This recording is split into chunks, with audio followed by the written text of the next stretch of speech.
Bonjour et bienvenue dans Taste. Aujourd'hui, on parle d'un incontournable de la cuisine nippone, c'est la sauce soja, le shoyu. Thierry Voisin, vous êtes un chef français étoilé au Japon. La sauce soja, c'est un petit peu comme le vin en France, il y en a des centaines ici. Un petit peu comme le vin, des centaines, voire des milliers, entre 1000 et 1500 producteurs au Japon. On va en découvrir plus avec un vrai spécialiste du shoyu. Un sommelier du shoyu, Takahashi-san. Dans sa boutique près de Tokyo, Monsieur Takahashi ne compte plus les sauces soja, condiment omniprésent qui révèle l'umami, la 5e saveur du Japon, délicate et agréable. Celui-ci, qui a une couleur plus claire, c'est le shiro shoyu. À partir de là, les teintes sont plus sombres car le shoyu est vieilli plus longtemps. Celui-ci, le tamari, a les arômes les plus puissants.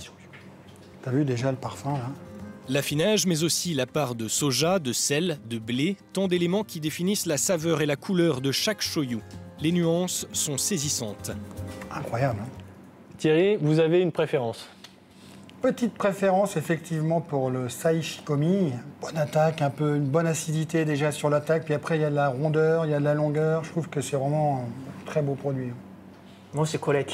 Son fabricant vient de la région de Nagano. Je peux vous donner ses coordonnées et il peut vous montrer comment il fabrique le shoyu. Rendez-vous pris à Nagano. Le fils, le père. Chez les Okubo, le shoyu est une histoire de famille vieille de 133 ans. Le savoir vit dans le temps comme les micro-organismes qui crépitent dans les fûts d'affinage. Mon père disait souvent, il faut faire ce qu'il faut et attendre. 1 an pour le goût, 2 ans pour l'arôme et 3 ans pour la couleur. Après, on obtient un très bon shoyu, bien épais. Les ingrédients sont simples, du blé et du soja de Nagano et du sel d'Okinawa. Le blé est torréfié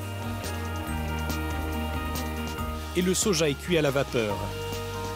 Ils sont ensuite baignés dans de l'eau de source et vieillis longtemps. 3 ans plus tard, le nectar est filtré manuellement. Un savoir-faire rare et reconnu. Avant, je pensais que l'export était réservé aux grandes entreprises, mais les temps ont changé. Le shoyu traditionnel préparé selon les méthodes ancestrales est très apprécié. C'est pour ça que nous parvenons à le vendre à l'étranger.